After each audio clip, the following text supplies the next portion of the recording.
Chauvel, the Honourable Leanne... Oh, I beg your pardon, the Honourable Leanne Dalzell.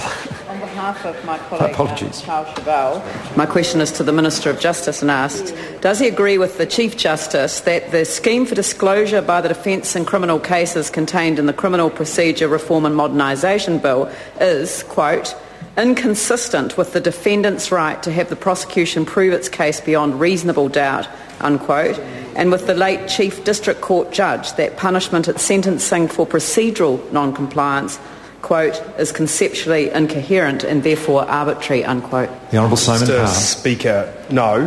The second part of the member's question is mistaken because the ability to draw an adverse inference from failure to identify issues in dispute would occur at trial, not at sentencing. But having cleared that up, my answer to that part of the question is also no. The Honourable Leanne Dalzell. Speaker, does the Minister know whether his colleague, the Attorney-General, shares the concerns expressed by the Judiciary about the Criminal Procedure Reform and Modernisation Bill? The Honourable Simon Power. Mr. Speaker, my memory, and I stand to be corrected, is that the Attorney-General gave the bill a clear vet. The Honourable Leanne Supplementary, Dalzell. Mr. Speaker. Does he know that the New Zealand Law Society, the New Zealand Bar Association and the Criminal Bar Association continue to oppose key elements of the Criminal Procedure Reform and Modernisation Bill? The Honourable Simon Mr. Power. Speaker, yes, I am aware that two of those entities continue to have concerns. I've met regularly with the Law Society throughout the course of the legislation's passage. The bill is the result of a decade of consultation with the judiciary and the legal profession, 3 Law Commission reports, 16 discussion documents and a draft bill plan which led to this bill. The Honourable Leanne Dalzell.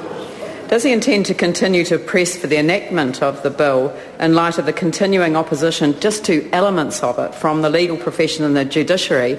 And if so, why would he do that when there is an opportunity to pass it with the agreement of everyone in the House with those bits omitted?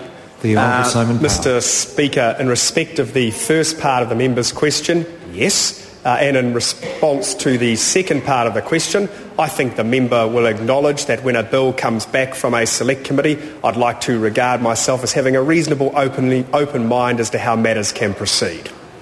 Point of order. Point of order, the Honourable Leanne Dalzell. Mr. Speaker, I seek leave to table letters, one dated the 12th of August 2011 from the New Zealand Bar Association, one dated the 15th of August 2011 from the Criminal Bar Association, and one from the New Zealand Law Society dated the 8th of August 2011, all of them concerned about elements of that bill. And these are not letters to a select committee, these are letters... No. The leavers sought to table those documents. Is there any objection? There is no objection.